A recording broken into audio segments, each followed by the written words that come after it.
रमाबाई केली आणि सोनपरी म्हणजे मला म्हणजे आत्ता शेजारी माझ्या सोनपरी बसली असं कुठंतरी वाटते ते का असं काहीतरी घेऊन येणार आणि काहीतरी असं सगळी गंमत म्हणजे लहान मुलंच सोनपरी बघत होती अशी नाही म्हणजे आमच्यासारखी माणसंसुद्धा ती सोनपरी जरा फिक्शियस असतं ना गंमत काल्पनिक असतं आणि ते ते बघायचं मग सोनपरी केलं मग तुम्ही अहिल्यादेवी केलं किंवा तुम्ही जिजाऊंची कणखर भूमिका केली म्हणजे कितीतरी केल्या जिजाऊंच्या केल्या किंवा गोपिकाबाईंची भूमिका केली म्हणजे एकीकडे रमाबाई केलं आणि दुसरीकडे गोपिकाबाई पण केलं म्हणजे पेशव्यांच्या घरातल्याच दोन वेगळ्या स्त्रिया अशा केल्या किंवा तुम्ही बाबासाहेब आंबेडकरांच्या मालिकेमध्ये सुद्धा माई आंबेडकरांची भूमिका केली किंवा फर्जन पावनखिंड शेर शिवराज किंवा आत्ता जो आग्र्यावरनं जे जे येतं आहे तुमचं अष्टक जे येतं त्यामध्ये अनेक भूमिका तुमच्या गाजत आहे तर ह्या सगळ्या भूमिका जगताना म्हणजे कसं जमतं म्हणजे हे सगळं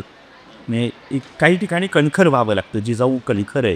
ही ऑफर जेव्हा माझ्याकडे आली तेव्हा माझा मुलगा त्या वयात होता 6-7 वर्षाचा आणि तो मला नेहमी म्हणायचा की आई तू रोज टी व्हीवर येतेस पण सगळं खूप सिरियस काम असतं तुझे तर मला बोर होतो तर तू काहीतरी असं भारी कर ना म्हटलं काय करू बाळा मला म्हटलं झी हॉरर शो कर म्हणजे बारे झी हॉरर शोमध्ये मी काय कर पण तेवढ्यात मला ही सोनपरीची ऑफर आली माझ्या मनात दुविधा होती कारण तोपर्यंत कम्प्युटर्स मुलं चालवत होती त्यांना स्पेशल इफेक्ट्स म्हणजे काय कळत होतं आणि हे सगळे जे आपले सुपर हिरोज आहेत त्यांचे फिल्म्स यायला लागल्या होत्या मला वाटलं अशा वेळेला परीबिरीची गोष्ट कोण बघणार ना त्यांना काय वाटेल ते I don't think they will enjoy it पण टीना गुप्ता प्रख्यात अभिनेत्री ती त्याची प्रोड्युसर होते ती म्हणाली की नाही नाही म्हणाल तू बघ हे खूप आवडेल मुलांना ही तुझं म्हणणं खरं ठरलं पहिला एपिसोड आला आणि कुणाला जी उचलून धरली ती सिरियल 7 वर्ष ही मालिका चालू राहिली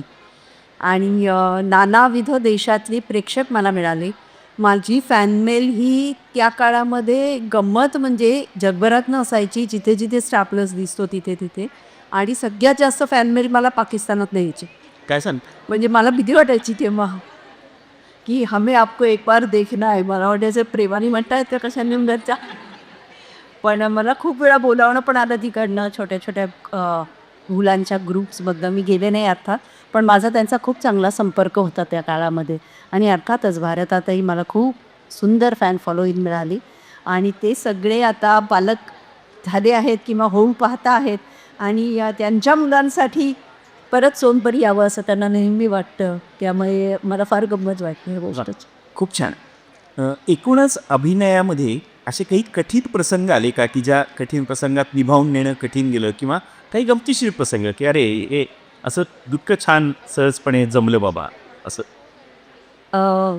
अशा गोष्टी नेहमी होत असतात अवंतिकाचा आत्ता आपण उल्लेख केला अवंतिकाच्या बाबतीमध्ये मी माणूस म्हणून सौम्य आहे आणि अवंतिका जेव्हा झाली तर मी आणखीच सौम्य होते आणि मला वाटायचं की ही अवंतिका म्हणजे सतत भांडते आरेला कारे मला पहिला एपिसोड त्याचा सांगायचं झाला तर तिला जिममध्ये जाताना कोणीतरी एक 6 बुडी तिचा जिम इन्स्ट्रक्टर किंवा कोणीतरी असतो तो तिला काहीतरी बोलतो म्हणून ती त्याला 6 बुटी माणसाच्या कानाखाली काय माझा हात पण पोचणार नाही तिथे हा काय सीन दिला आहे मी कसं करायचं आहे पण ते निभावलं मी पण त्यापुढेही असे अनेक प्रसंग त्या मालिकेमध्ये होते की जे लिहून यायचे आणि मला असं वाटायचं हे हे कसं काय शक्य आहे म्हणजे फारच भांडकुदळ्यांनी ही मी बोलली चांगल्या अर्थाने न्यायासाठी भांडते पण अतिच भांडते आहे काय तेव्हा मी एक करायची माझ्या मालिकेची निर्माती होती स्मिता तळवलकर आणि ती होती अशी एकदम खमकी होती आणि ती कोणाच काय ऐकत घ्यायची नाही की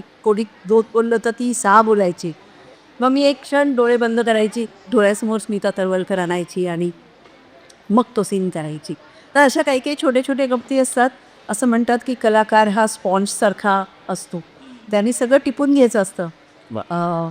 आणि ते कधी उपयोगाला येईल काही सांगता येत नाही पण ते येतं बरोबर उपयोगाला येतं तुम्हाला योग्य त्या वेळेला योग्य माणूस आठवतं त्याची एखादी लकब आठवते मग ती बोलण्याची असेल किंवा पेहरावातली असेल किंवा वागण्याची असेल ती तुम्ही त्या त्या भूमिकेमध्ये आणू शकता अशीच गंमत जिजाऊ साहेबांच्या नमस्कार मामा छान छान अशीच गंमत माझी जिजाऊ साहेबांची भूमिका जेव्हा साकारली तेव्हा झाली राजा शिवछत्रपतीमध्ये मला जिजाबाई साहेब करायचे आहे असं मला नितीन देसाईंचा फोन आला. आणि तेव्हा मला एवढी गंमत वाटली. मला वाटलं की माझ्या नजरेसमोर किंवा मी ज्या कल्पना जिजाबाई साहेबांबद्दल माझी होती ती म्हणजे ती अशा एकदम धष्टपुष्ट धिप्पाड बाई असेल, जिनी स्वराज्याचं स्वप्न पाहिलं, जिनी 2 राजे घडवले अशी स्त्री असेल असं मला वाटत होतं. मला वाटलं माझी निवड कशी काय झाली, पण मी हे बोलले नाही तेव्हा कोणाला, कारण मग मला घेतलं नसतं ना. पण मी मनात विचार केला की माझी निवड केली ती त्यांनी काही एक विचार करून केली, तर मी काय करू शकते. तर कोणतीही स्त्री ही शरीराने धिप्पाड असावी लागते का, तर असं काहीच नाही. ती इथे स्ट्रॉंग असायला लागते. ती कितीही नाजूक असली, कितीही लहानखुरी असली, तरी ती मनाने किती कणखर आहे, ती डोक्यातून किती हेडस्ट्रॉंग आहे, हे आपल्याला समजून घेणं, हे दाखवणं ते जास्त आवश्यक आहे. आणि तशीच जिजाबाई साहेब आपण रंगवली पाहिजे. आणि मग माझा तो अभ्यास सुरू झाला की त्यांचे डोळे कसे असतात. आपल्या देशाच्या पंतप्रधान इंदिरा गांधी या काही धुपट नव्हत्या, तरी त्यांनी आपला देश चालवला. त्या पण अशा नाजूकच होत्या. किंवा सुषमा स्वराज, एक अनेक असे नेते आहेत आपले की जे स्त्रिया आहेत पण ज्या धिप्पाड नाही आहेत, पण त्या उत्कृष्टपणे अनेक भूमिका उत्तमपणे पार पाडता आहे. मग मी ठरवलं मी माझे डोळे वापरीन आणि माझं डोकं आणि आवाज वापरीन, आणि त्या पद्धतीने मी जिजाबाई साहेब रंगवल्या. आणि ती भूमिका यशस्वी झाली, लोकांना आवडली. आणि आता तर शिवराय अष्टक या आमच्या कल्पनेतून शिवाजी महाराजांवरचे 8 चित्रपट आम्ही निर्माण करतो. त्यातले 6 चित्रपट, 6वा चित्रपट आग्रा हा उद्या प्रदर्शित होणार आहे. 6 तर त्यामुळे यशस्वी झालं असं बोलायला हरकत नाही. आणि आता संपूर्ण महाराष्ट्रामध्ये मला जिजाबाई साहेब म्हणतात, म्हणजे ही एक प्रकारची पोच पावती आहे की जमलं मला. खूप छान. की त्या काळामध्ये अभिनय क्षेत्रामध्ये तुम्ही काय काय करणार आहात किंवा तुमच्या मनात काही कल्पना आहेत का? दिग्दर्शक या भूमिकेकडे आपण नंतर बोलूया. पण आधी अभिनय क्षेत्रामध्ये तुम्हाला आणखी काय की राहून गेलं हे करायचं किंवा बकेट लिस्टमध्ये अरे हे मला करायचं बरं का अजून? खरं सांगायचं का sir, sky is the limit. Correct. कारण अनेक अशा व्यक्तिरेखा असतात की ज्या तुम्हाला साकाराव्याशा वाटतात. तुम्हाला असं वाटतं की हे पडद्यावर यायला पाहिजे. पण अभिनेत्री म्हटलं ना की तुम्हाला खूप लिमिटेशन येतं, कारण कोणीतरी तुमचा विचार करावा लागतो, कोणीतरी तुम्हाला दिग्दर्शित करावं लागतं, तर ती भूमिका तुम्ही लोकांपर्यंत आणू शकता. त्यापेक्षा दिग्दर्शक होणं, निर्माती होणं आणि आपल्याला हवे ते विषय लोकांपर्यंत आणणं हे जास्ती चांगलं आहे असं मला वाटतं. आता तर नक्कीच वाटतं. आपण हॉलिवूडमध्ये जर बघितलं तर अनेक अभिनेत्री ह्या स्वतः कार्यकारी निर्मात्या झालेल्या आहेत, दिग्दर्शक झालेल्या आहेत, निर्मात्या झालेल्या आहेत. म्हणजे अशा काळांपासून आपली एक पळीच आहे अशा की ज्या दिग्दर्शिका झाल्यानंतरच्या काळामध्ये किंवा स्मिता तळवे आणि पुढे तू ये. तर आपल्याला हवे ते विषय मांडायचे असतील तर आपण पाऊल पुढे टाकलं पाहिजे. याच भूमिकेतून मी माझा पहिला चित्रपट लिहिला आणि दिग्दर्शित केला, कारण ती वाट बघत बसायची तोपर्यंत आपलं पण वय वाटतं ना. म्हणजे पहिला चित्रपट खरं तर प्रेम म्हणजे प्रेम असतं, आणि हा नुसता दिग्दर्शित नाही केला, तो लिहिला की याची एकूण स्टोरी. आणि म्हणजे खरं तर बातमी बातमी जशी असते मामांच्या भाषेत, तशी स्टोरी मागची स्टोरी असते. तर ती काय होती? अनेक वर्ष अभिनय क्षेत्रात काम केल्यानंतर तुम्ही म्हणता तसं माझ्या मनाला ही खुरखुट लागलेली होती की आपल्याला हव्या त्या कहाण्या आपल्याला नाही सांगता येते. कोणीतरी काहीतरी लिहील अशी वाट बघायची, मग त्याला निर्माता भेटेल, मग दिग्दर्शक आपल्यालाच कास्ट करेल आणि तो विषय आपल्याला मांडायचा आहे, तर मग आपणच कानी पाऊल पुढे टाकायचं. या कल्पनेतून मी प्रेम म्हणजे प्रेमस्थाची कहाणी लिहिली. खरं तर त्याची गंमत अशी झाली की माझे वडील डॉक्टर विजय दे यांनी मला एक संस्कृत सुभाषित सांगितलं तेव्हा, आणि ते असं होतं की कन्या वरीयते रूपम, मुलगी लग्न करताना कशाचा विचार करते तर रूपाचा विचार करते. माता वित्तम, आई म्हणते की थांब पैसे किती मिळवतो ते सांग लागी. पिता श्रुतम, वडिलांना वेगळीच काळजी असते की मुलाची ख्याती काय आहे. बांधवा कुलम इच्छंती, म्हणजे नातेवाईक असतात ते म्हणतात की कुळ काय, कोण आहेत त्याचे वाडवडील, कुठनं आलाय मुलगा. आणि भोजनम इतरे जना, म्हणजे आपण सगळे फक्त जेवायला जातो. आपल्याला काही पडलेलं नसते, कोणाचं लग्न कोणाशी चाललं आहे, स्वीट काय किंवा तू कोणती साडी नेसणार, एवढंच आपलं मर्यादित असतं. पण संसार कसा असतो तर त्या नवरा बायकोला करायचा असतो संसार. आपल्यापणाचाही काहीही संबंध नसतो त्याच्याशी. हे मला इतकं हिट करून गेलं की त्या विषयावर मी माझी पहिली चित्रपट कथा लिहिली. आणि नशिबाची गोष्ट मी ज्यांना ज्यांना वाचून दाखवली, जे कलाकार माझ्या मनात होते त्या सगळ्यांना ती आवडली आणि मला प्रोड्युसर पण मिळाला आणि पहिला चित्रपट झाला, त्याला उत्तम प्रतिसाद मिळाला, पुष्कळ अवॉर्ड्स मिळाली आणि माझ्या दिग्दर्शनाची सुरुवात झाली. खूप छान. म्हणजे खरं तर उल्लेख केला की वडिलांनी काय संस्कृत सुभाषित सांगितलं होतं. प्रसिद्ध अभिनेते जयराम कळणी यांच्या म्हणजे खरं तर आपण सून आहात आणि चिर कुलकर्णींच्या पत्नी आहात आणि ह्या सगळ्या म्हणजे घराची भूमिका तर सांभाळतातच, पण अनेक पुरस्कार तुम्हाला मिळालेले आहेत. त्यात मटा सन्मान गौरव पुरस्कार मिळालेला आहे. सगळ्यात महत्त्वाचा वार्गज्ञ पुरस्कार राजीव गांधींच्या नावाने आहे आणि उत्कृष्ट अभिनेत्री तर एक पुरस्कार आहेच हा. ह्या सगळ्या याच्यातनं पुढे आणखी आलं आणि ते म्हणजे लेखिका होण्याचं स्वप्न. कारण साहित्यिक तो लहानपणापासून रुजलाच होता गोनीदांच्या म्हणजे हातातनं आल्यामुळं. आणि मग ते नाव इतकं भन्नाट आहे पुस्तकाचं की मेकअप उतरल्यानंतर म्हणजे आपल्याला जसं स्मिता पाटील असं आमच्या सगळ्यांकडे असं असतं की स्मिता पाटीलनी अभिनयामध्ये कधीही मेकअप केला नाही. आता खरं खोटं माहीत नसतं, पण तुम्ही जे लिहिलं आहे ते मात्र काय आहे आणि त्याची गंमत काय मी करत. मला नेहमी गंमत वाटते की लोक ना खूप एका पद्धतीने बघतात अभिनेत्यांकडे. कारणही आहे तसं. काही असे अभिनेते असतात की जे फक्त स्टार्स असतात, पण काही असतात की जे विचार करतात, जे लिहितात. आणि मराठीला तशी चांगली परंपरा आहे. अनेक अभिनेत्री हे स्वतः लिखाण करतात, त्यांची कॉलम्स असतात, त्यांची पुस्तकं येतात. तर अशा वेळेला काम करताना आम्ही मेकअप करतो, पण मेकअप उतरवल्यावर पण आम्ही कोणीतरी असतो. आम्ही विचार करतो, आम्ही लिहू शकतो, आम्ही चांगलं बोलू शकतो. आणि ते लोकांपर्यंत पोहोचवण्याची कला कुठेतरी काही प्रमाणात आमच्यात असते.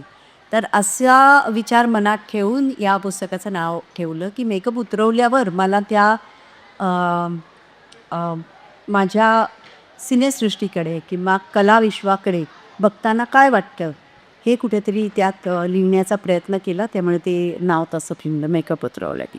पण काय त्या पुस्तकात एकूण काय आहे वाचकांच्या दृष्टीने आपण आता बोलतो आहोत तर. मेकअप उतरवल्यावर या पुस्तकामध्ये काही माझे लेख आहेत.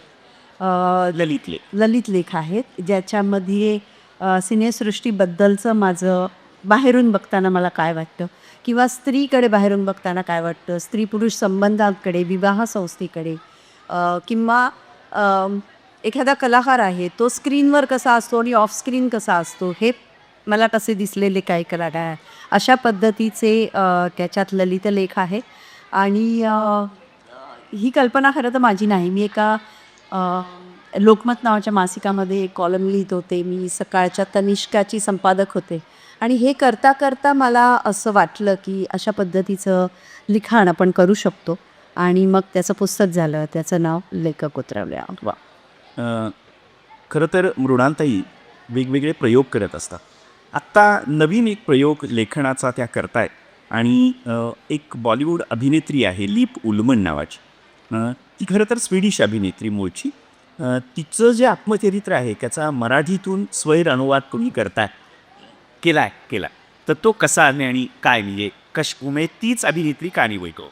काही वर्षापूर्वी आपण सगळ्यांनीच कोविडचा सामना केला आणि सगळे आपण घरी बसलो होतो. आपल्याला पुढे आयुष्यात काय होणार माहीत नव्हतं, किती हे चालणारे माहिती नव्हते. त्यावेळेला माझ्या हातात एक पुस्तक पडलं आणि त्याचं नाव होतं चॉईसेस. लिव उलमन या अभिनेत्रींनी लिहिलेल्या आत्मकथेचा तो दुसरा भाग होता. पहिला भाग होता त्याचं नाव होतं चेंजिंग. ते मी फार लहानपणी वाचलं होतं आणि मला खूप आवडलं होतं ते. पण ते मुख्यतः तिच्या एका अतिशय वादळी आणि वादग्रस्त अशा नात्याबद्दल होतं. एका दिग्दर्शकाबरोबरचं तिचं जे नातं होतं ते जगविख्यात दिग्दर्शक आणि तिचं फार तरुण वयात त्याच्याशी जडलेलं नातं. ते दोघंजणं एका बेटावर राहत होते माणसांशी संपर्क न करता आणि तिथेच काही चित्रपट त्यांनी चित्रित केले वगैरे असं त्यांचं फार वादळी आयुष्य होतं. त्यावरचं ते पुस्तक होतं. आणि आता इतकी वर्ष लोटल्यावर मीही मॅच्युअर्ड झाल्यानंतर हे तिचं आत्मचरित्राचा दुसरा भाग माझ्या हातात पडला. कोविड होता त्यामुळे कुठे जात येत नव्हते. मी एक झपाट्याने ते वाचून काढलं आणि मला वाटलं की तेव्हाची ती तरुण असलेली एक प्रेमिका आणि आत्ता तिच्यामध्ये झालेले सगळे बदल, मॅच्युअर झालेली एक स्त्री, की जी स्त्री एक आई आहे, जिचं ते प्रेम संबंध संपलेले आहेत. त्यानंतर तिच्या आयुष्यात काही माणसं आलेली आहेत. त्यानंतर तिची प्रचंड करिअर हॉलिवूडमध्ये झालेली आहे. मग ती अभिनेत्री म्हणून झाली आहे, दिग्दर्शिका म्हणून झाली, निर्माती म्हणून झालेली आहे. आणि त्याही पलीकडे जाऊन तिने सोशल ॲक्टिव्हिस्ट म्हणून युनिसेफबरोबर काम केलं. हे सगळं म्हणजे एक तरुण 25शीची अल्लडच म्हटली पाहिजे अशी नायिका जी अभिनेत्री होती तिथपासून एक अत्यंत मॅच्युअर्ड आणि वेगवेगळ्या पद्धतीच्या भूमिका जगलेली स्त्री हा तिचा प्रवास कसा झाला हे मला खूप आकृष्ट करून गेला. कारण मीही आई आहे, मीही अभिनेत्री आहे, मीही दिग्दर्शिका आहे, मीही थोडं थोडं समाजासाठी काम करते. तर मला ते खूप कनेक्ट झाला तो विषय. आणि मी म्हटलं की नुसतं उद्याची चिंता करण्यापेक्षा आपण हे स्वतःसाठी आपण याचं भाषांतर करायला सुरुवात करू. आणि भाषांतर करताना मला लक्षात आलं की दोघींच्या मधल्या या साम्यांमुळे अनेक गोष्टी मला याच्यात ॲड पण कराव्याशा वाटत आहेत. मी घेतलेले अनुभवसुद्धा मला याच्यामध्ये आणावेसे वाटत आहेत. त्यामुळे हे स्वैर भाषांतर व्हायला लागलं.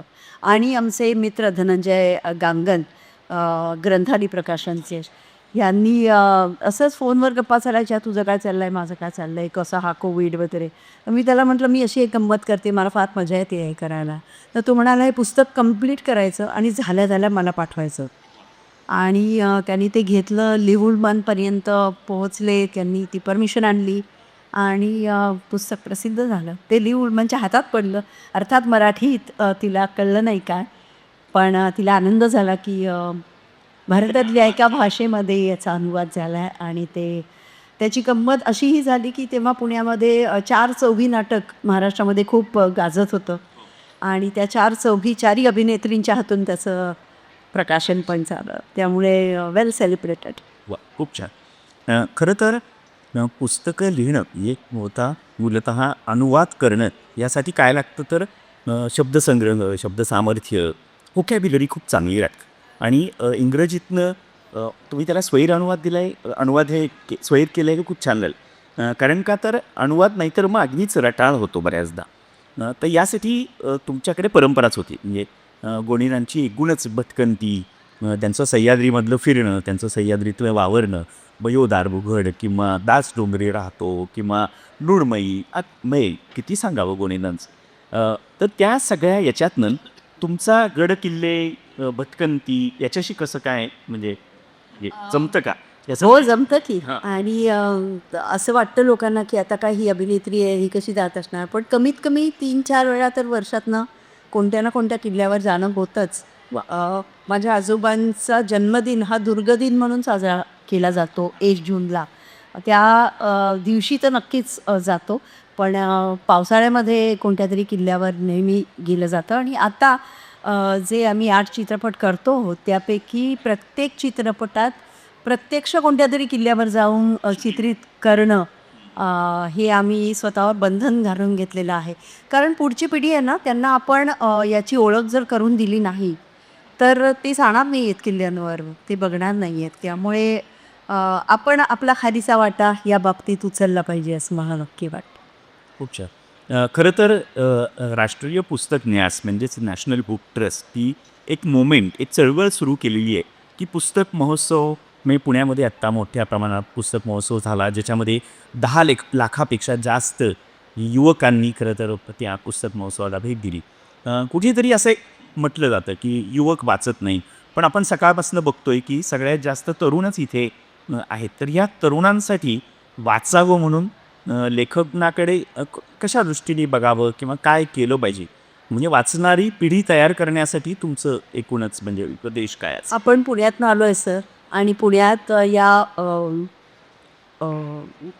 बुक फेस्टिवलला किती प्रतिसाद मिळाला हे आपण अनुभवलेलं आहे, पाहिलेलं आहे. आणि गोव्यामध्येही तशी सुरुवात झाली आहे. इतरही अनेक ठिकाणी बुक फेस्टिवल्स होत आहेत आणि तिथेही प्रतिसाद वाढत चाललेला आहे. ही फार चांगली गोष्ट आहे. असं एक म्हणायची मला वाटतं फॅशन आहे की मुलं वाचत नाही.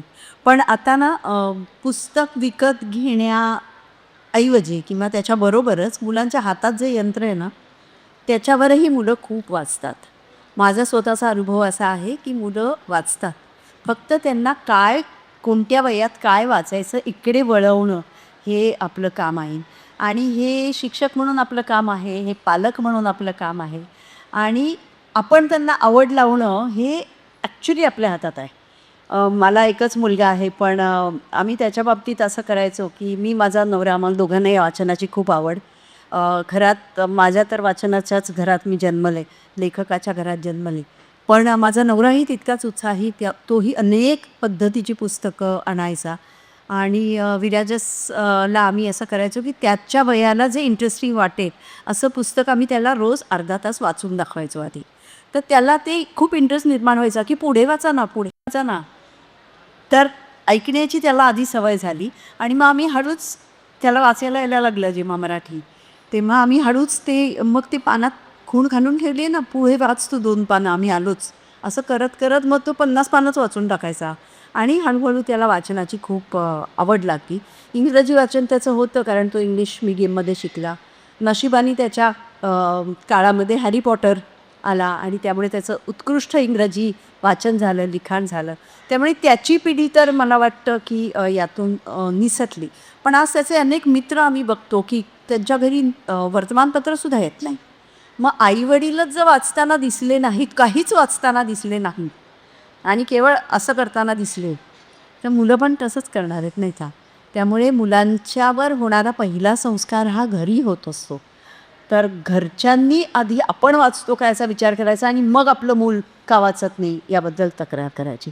सगळी तक्रार ही शाळेबद्दल करून नाही चालणार.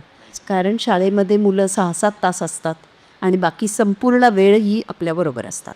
करेक्ट.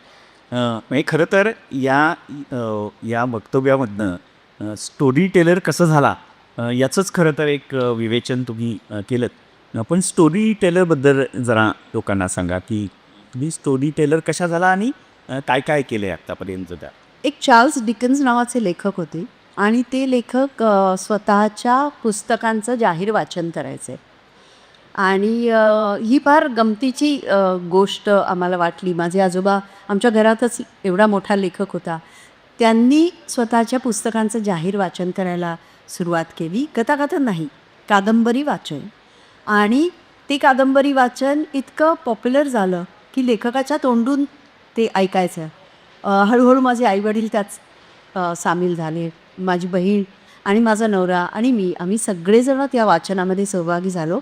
आमच्या असं लक्षात आलं की लोक आपणहून वाचत नाहीत ना, कंटाळा येतो त्यांना, पण त्यांना ऐकायला आवडतं. मग आपण ऐकूया असं म्हणून आम्ही तो वाचनाचा प्रयत्न सुरू केला आणि त्यातूनच हे कुठेतरी स्टोरी टेलिंग सुरू झालं. आणि शेवटी चित्रपट म्हणजे तरी काय, स्टोरी टेलिंग वॉज इट. नाटक म्हणजे काय, स्टोरी टेलिंग असतं.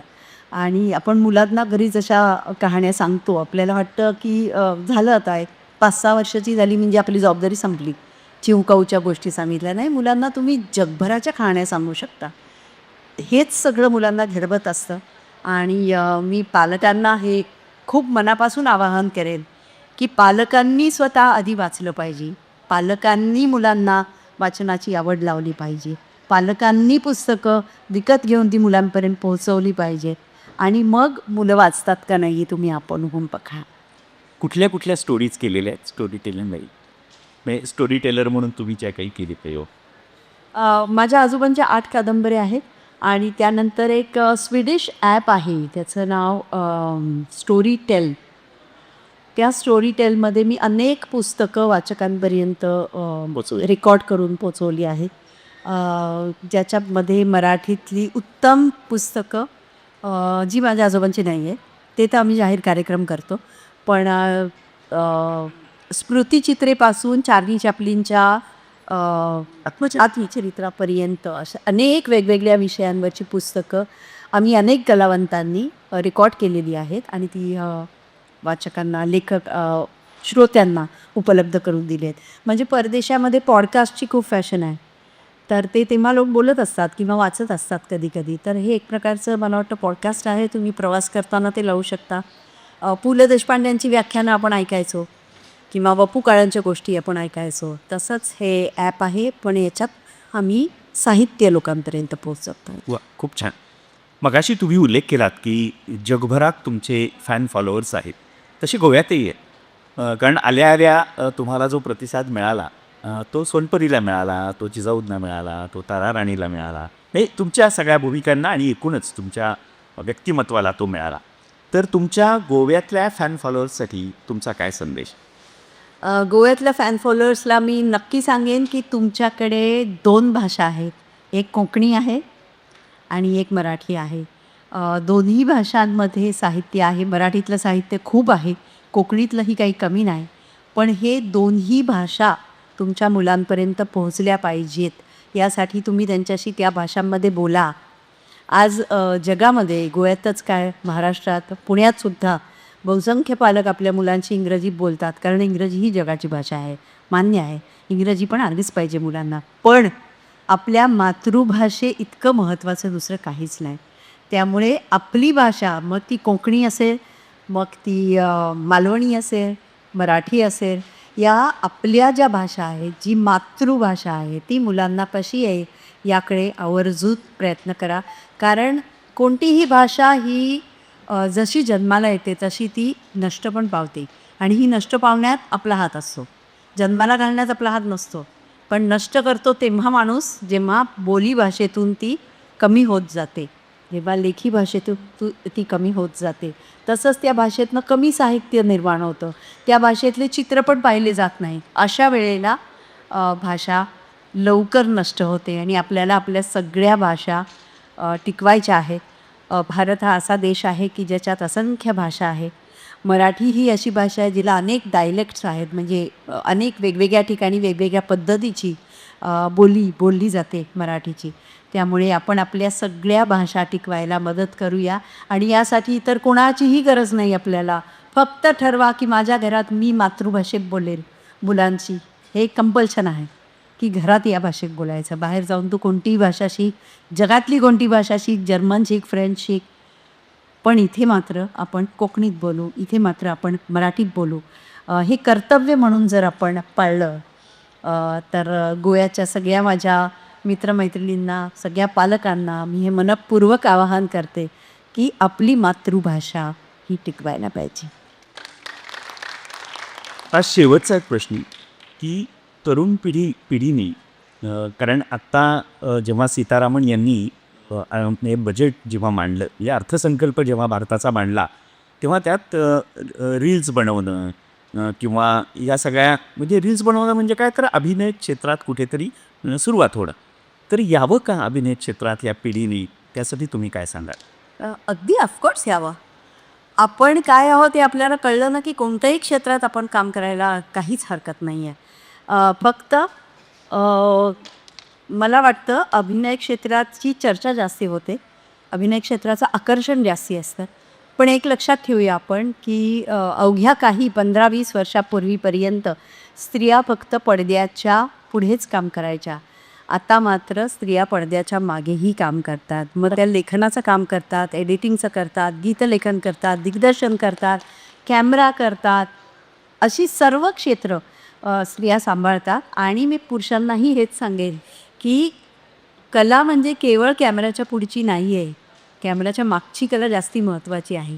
तर आपल्याला या क्षेत्रात यायचं आहे म्हणजे नेमकं कुठे यायचं आहे आणि नेमकं काय करायचं आहे हे समजून घेण्यासाठी त्याचा अभ्यास करा आणि मग या क्षेत्रात ओढली जा.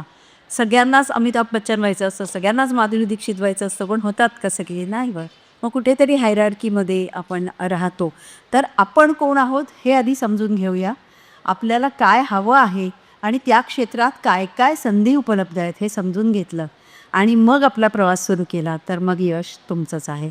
हे केवळ मी आमच्या क्षेत्राबद्दल सांगत नाही, हे सगळ्या क्षेत्रांबद्दल आहे. प्रत्येक क्षेत्राला लागू असलेले हे नियम आहेत. आणि विशेषतः स्त्रियांना मी सांगेन की बिनधास्त कलाक्षेत्रात या. फक्त have a strong head on your shoulders. वा, क्या बात. खरं तर मृणालताईंनी त्यांचा सगळा जीवनपटच आपल्याला उघडून दिला इथे.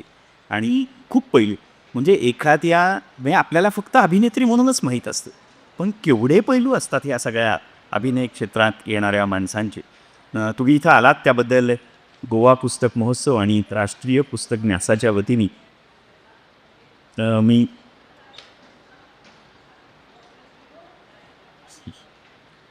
आणखीन एक शेवटचा प्रश्न घ्या अशी सूचना आलेली आहे. तर एकूणच या पुस्तक महोत्सवामध्ये खूप मुलं येत आहेत. त्यांनी पुस्तक विकत कशी घ्यावी, कुठली घ्यावी, तुम्ही मगाशी उल्लेख केला, पण आणखीन थोडंसं इलॅबरेट केलं तर बरं होईल. मला वाटतं सर्व प्रकारची पुस्तकं इथे आहेत. मग ती प्रेरणा देणारी पुस्तकं आहेत, मोठी साहित्य ज्याला म्हणतात अशी पुस्तकं आहेत. किंवा स्वातंत्र्यवीरांचे फोटो दिसत आहेत आपल्याला समोर, त्यांची चरित्र आहेत, आत्मचरित्र आहेत, असे सर्व प्रकारचे. आणि मला वाटतं काही भाषांमधली पुस्तकं इथे उपलब्ध आहेत. इंग्रजीमध्ये आहेत, मराठीमध्ये आहेत. गोव्यात असल्यामुळे कदाचित कन्नड असतील किंवा साऊथ इंडियन पुस्तक पण असतील. आणि मुख्य म्हणजे कोंकणी पुस्तकं पण असतील. मला स्वतःला कोंकणी पाकक्रियेचं पुस्तक हवं आहे, तेही इथे मिळेल अशी मला शक्यता वाटते आहे. त्यामुळे मी ते शोधणार आहे. तर अशा अनेक तऱ्हेची पुस्तकं आहेत. तर शाळा येत आहेत इथे. तर मी MBTच्या इथे अधिकाऱ्यांनाही ही विनंती करेन की मुलांना गाईड करा.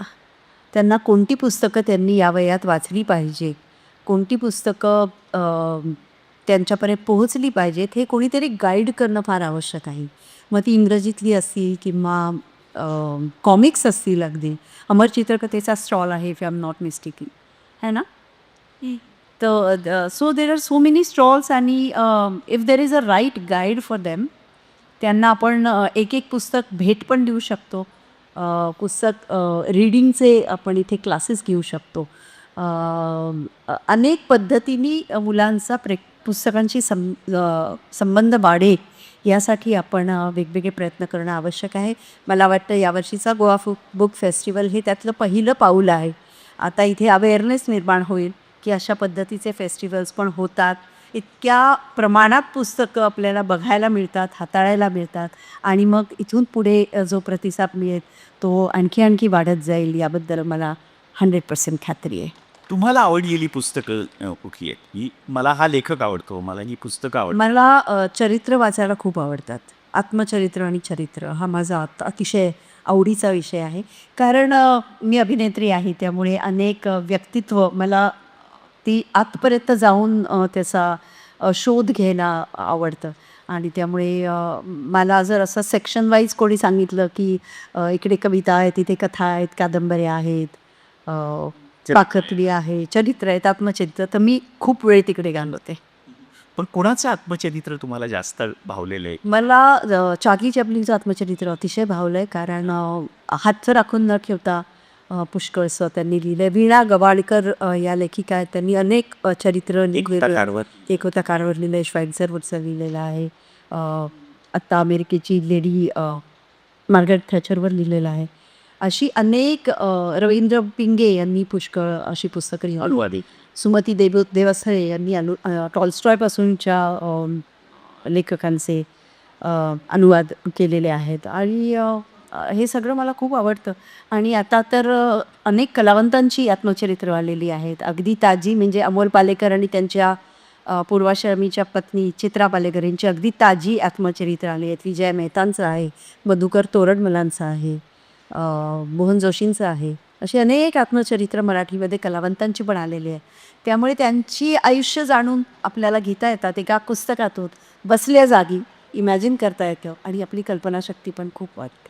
वा, खूप छान. तुम्हाला तुमचं आत्मचरित्र लिहायला आवडेल का? आणि ते म्हणजे काय याबद्दल विचार केला?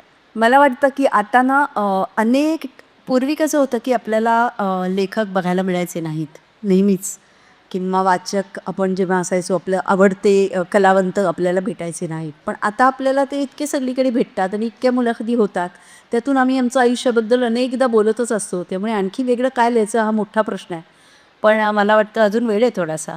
अजून मला काम करू दे थोडं, मग बघूया. म्हणजे बऱ्याच जणांनी आत्मचरित्र ही म्हणजे अगदी विशित आत्मचरित्र लिहिलेला एक लेखक मला आमच्याकडे सांगण्यासारखं खूप असेल. खूप छान. ताई, खरंच मनापासून तुमचे आभार मानतो.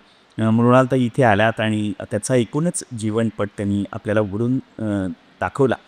खरे तर केवळ अभिनेत्री म्हणून नाही, तर लेखिका म्हणून, एका मुलाची उत्कृष्ट आई म्हणून किंवा पत्नी म्हणून किंवा गृहिणी म्हणून, उत्तम पाककला करणारी सुगरण म्हणून, किंवा स्नुषा म्हणून, असं सगळं म्हणजे कौटुंबिक तर आहेच आहे. पण त्याच्याबरोबरीने एक कणखर स्त्री दिग्दर्शक होणं, म्हणजे स्वतः काम करणं फार सोपं असतं, पण इतरांकडनं करून घेणं काही तेवढं सोपं नक्कीच नसतं. कारण मला जे हवं आहे ते तुझ्याकडनं करून घेणं, अशी एक दिग्दर्शिका म्हणून त्या इथं आल्या. राष्ट्रीय पुस्तक न्यास आणि गोवा पुस्तक महोत्सवाच्या वतीने आपण सगळे टाळ्यांच्या गजरात त्यांचे आभार व्यक्त करूया. तर ते थांबले. ताई, धन्यवाद. प्रणाम सुना. धन्यवाद. MBT आणि गोवा बुक फेस्टिवल, लोकमान्य, या सगळ्यांची मी मनापासून आभारी आहे की इथे मला तुम्हा सर्वांशी संवाद साधता आला. आणि बुक फेस्टिवल चालू राहणार आहे पुढचे 4-5 दिवस. ते 4-5 दिवस आपण इथे भरपूर पुस्तकांचा आस्वाद घेऊया, पुस्तकं हाताळूया, विकत घेऊया, ती वाचूया आणि पुन्हा पुन्हा अशा पुस्तक प्रदर्शनांना भेट देऊया. धन्यवाद. मनापासून आभार. धन्यवाद.